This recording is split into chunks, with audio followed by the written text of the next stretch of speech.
Hello student, आज हम पढ़ने जा रहे हैं सामाजिक विषय में भूगोल। और भूगोल में हम शुरू करेंगे पार्ट 3 की, जिसका नाम है खनिज और शक्ति के संसाधन या खनिज और शक्ति संसाधन। तो इसमें हम सबसे पहले ये जानेंगे कि खनिज क्या होते हैं और शक्ति के संसाधन क्या होते हैं। तो शुरुआत करेंगे खनिज से। खनिज वे पदार्थ होते हैं जो प्राकृतिक रूप से पाए जाते हैं और खनन के माध्यम से प्राप्त होते हैं, जो पूरी तरह से प्राकृतिक होते हैं और चट्टानों में, पठारों में या भूमि के भीतर या समुद्र की सतह में भीतर ये पाए जाते हैं। खनिज के बारे में और जानकारी प्राप्त करते हैं कि खनिज एक ऐसी पदार्थ होता है जिसका एक निश्चित रासायनिक संगठन होता है। निश्चित रासायनिक संगठन से मतलब है उसका कोई ना कोई भौतिक गुण होगा, रासायनिक गुण होगा, या तो वो कठोर होगा या मुलायम होगा, या उसकी भौतिक बनावट या फिर उसका रासायनिक संगठन भिन्न भिन्न प्रकार का होगा। तो ये सारी चीज़ें जो हैं खनिजों की विशेषताएं होती हैं। और जब हम पदार्थों का वर्गीकरण पढ़ते हैं या पदार्थों के गुणधर्म के बारे में जानने का प्रयास करते हैं, तब हमें वहाँ पे जानकारी प्राप्त होती है खनिजों के बारे में। अब हम यहाँ पर बात करने वाले हैं कि खनिज कितने प्रकार के होते हैं और ये इनको प्राप्त कैसे करते हैं और ये हमारे किस काम में आते हैं। ठीक है, यहाँ पे हम ये अलग अलग बात नहीं कर रहे हैं कि लोहा है तो लोहा का रासायनिक संगठन क्या है। ठीक है, यहाँ पे हम सामाजिक विषय पढ़ रहे हैं, ना कि विज्ञान विषय। तो विज्ञान में हम इसका अध्ययन करेंगे कि उसके कौन कौन से गुणधर्म होते हैं, कौन कौन से रासायनिक संगठन उसमें होते हैं, किन किन चीज़ों से मिलकर बनता है। तो यहाँ ये चर्चा का विषय नहीं है। यहाँ पे चर्चा का विषय ये है कि खनिज कैसे प्राप्त होते हैं, कहाँ से प्राप्त होते हैं और इनकी खनन की प्रक्रिया क्या है, इनके निष्कर्षण की प्रक्रिया क्या है। निष्कर्षण का मतलब है निकालना, यानी ऐसा नहीं है कि हमने कोई चीज़ खोद के निकाल ली और निकालने के बाद ही डायरेक्ट उसको प्रयोग में लेना शुरू कर दिया। उसका शोधन होता है, परिशोधन होता है और उसके निष्कर्षण की भी भिन्न भिन्न प्रकार की विधियाँ होती हैं। तो यहाँ पे आप देख रहे हैं खनिज जो है वो दो प्रकार के होते हैं, पहला धात्विक और दूसरा अधात्विक। धात्विक वो जो धातु हो जिसके अंदर, और अधात्विक वो जिसमें बिना धातु के हो। आप जानते ही होंगे इतना तो नॉर्मली कि धातु कैसी होती है। धातु कठोर होती है, उनमें चमक होती है, और जो धातु नहीं होती उनमें चमक नहीं होती, वो कठोर नहीं होते। ये पहचान है। अब यहाँ पे आपने देखा खनिज दो प्रकार के हो गए, धात्विक और अधात्विक। इस धात्विक में भी खनिज दो प्रकार के हैं, यानी धात्विक भी दो प्रकार के हैं, एक लौह और एक अलौह। लौह मतलब आयरन यानी कि लोहा। लौह में क्या क्या आते हैं, एक तो लोहा हो गया, एक तो लौह अयस्क हो गया, दूसरा बॉक्साइट है, क्रोमाइड है, और भी बहुत सारी चीज़ें हैं जो लौह अयस्क जिनमें पाया जाता है। लोहा जो है डायरेक्ट नहीं मिलता है, वो अयस्क के रूप में मिलता है। ठीक है ना। ऐसे ही अलोह में क्या है, जिसमें लोहा ना हो, जैसे सोना है, चांदी है, तांबा है। ठीक है, ये अलोह कहलाते हैं। तो यानी धात्विक के अंदर दो हो गए, लौह और अलोह। जिनमें लौह अयस्क पाया जाता है वो लौह हो गए, और जिसमें लोहा नहीं पाया जाता है वो अलोह हो गए। ठीक। दूसरा आता है खनिज का अधात्विक, जो धातु ना हो। इसमें क्या है, धातु क्या क्या नहीं होती, जैसे चूना पत्थर है, ठीक है, वो धातु तो है नहीं। दूसरी अभ्रक है, जिप्सम है। जिप्सम किसमें प्रयोग में आती है, जिप्सम सीमेंट बनाने के प्रयोग में आती है। जिप्सम का क्या काम है, सीमेंट बनाने के प्रयोग में आती है। अभ्रक का काम क्या है, आप होली पर रंग वगैरह लाते होंगे तो रंगों में क्या रहता है कि एक चमकीला पदार्थ होता है, वो अभ्रक कहलाता है। तो वहाँ पे ये यूज में आता है। चूना पत्थर आप जानते ही हैं, चूना घर घर में प्रयोग होता है, वही चूने के चट्टान होते हैं। और यही चूने के चट्टान जो है बाद में रूपांतरित और कायांतरित होने के बाद में फिर ये मार्बल बन जाते हैं, पत्थर बन जाते हैं, जो हम घरों में फर्श के रूप में बिछाते हैं। ठीक है, और भी बहुत सारी चीज़ें हैं, जैसे हमारी ये पेंसिल होती है, कच्ची पेंसिल जो हम प्रयोग करते हैं, उसमें एक काले रंग की एक अंदर खनिज होता है, उसको हम बोलते हैं ग्रेनाइट, वो ग्रेफाइट, क्या बोलते हैं, ग्रेफाइट। वो भी एक प्रकार का खनिज है। कोयला भी एक प्रकार का खनिज है, इसके अंदर हम कोयला को भी रख सकते हैं। इसमें हम पेट्रोलियम को भी रख सकते हैं।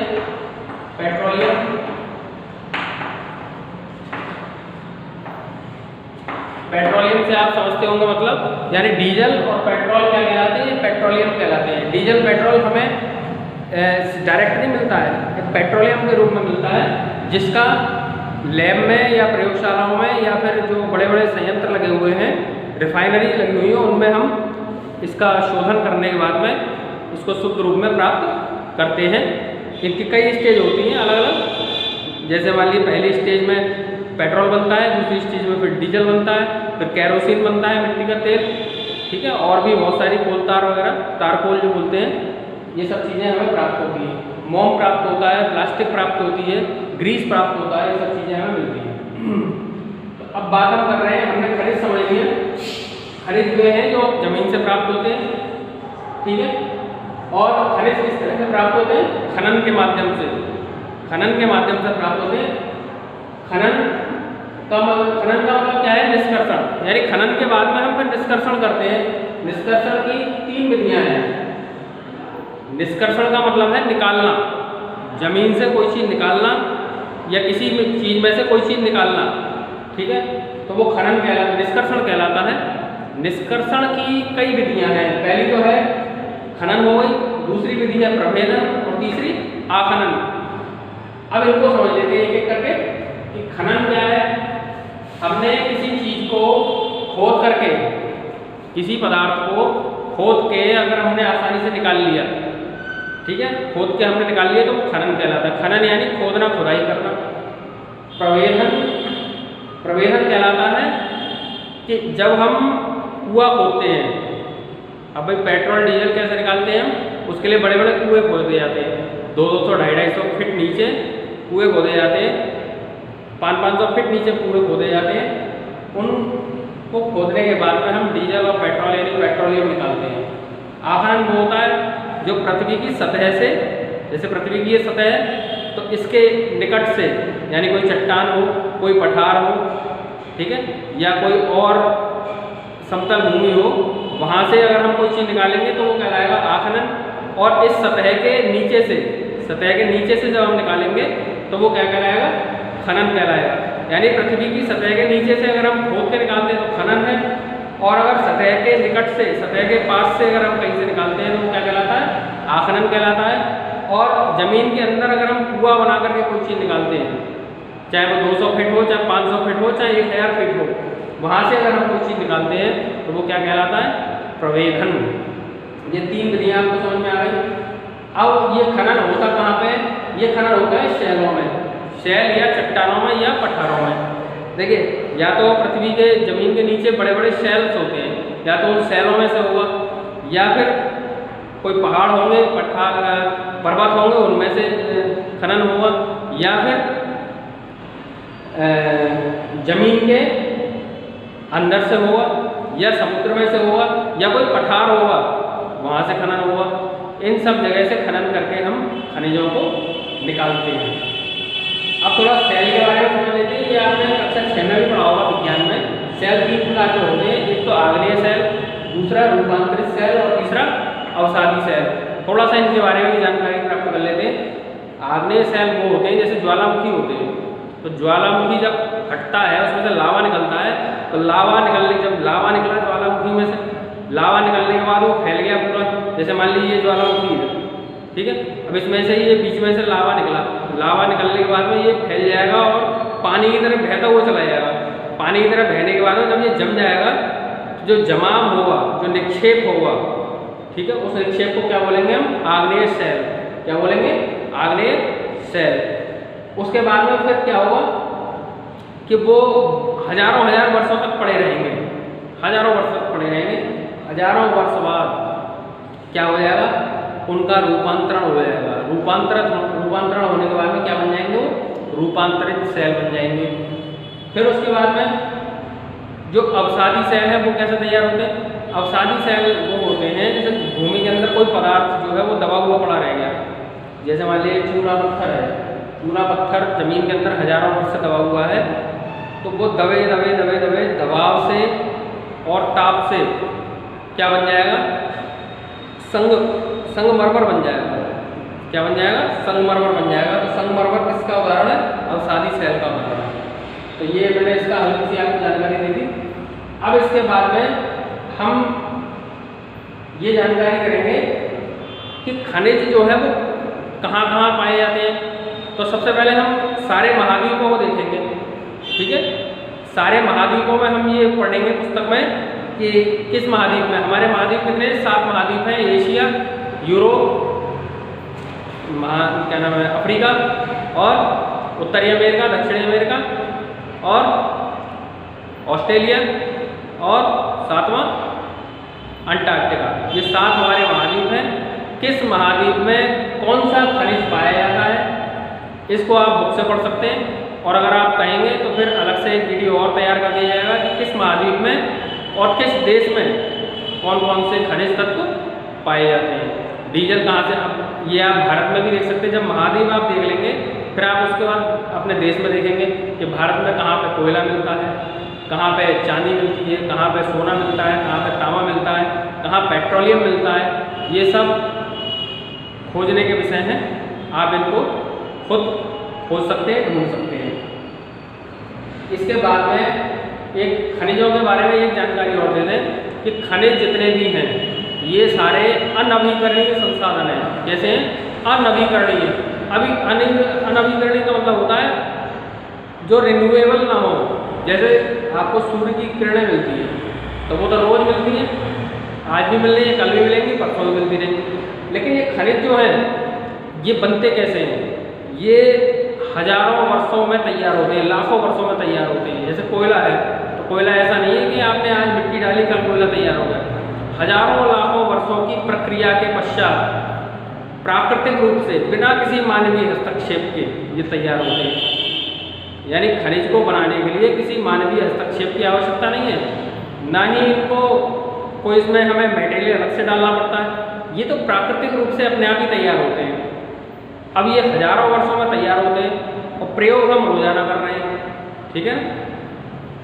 तो ये एक ना एक दिन समाप्त हो जाएंगे, ठीक है ना।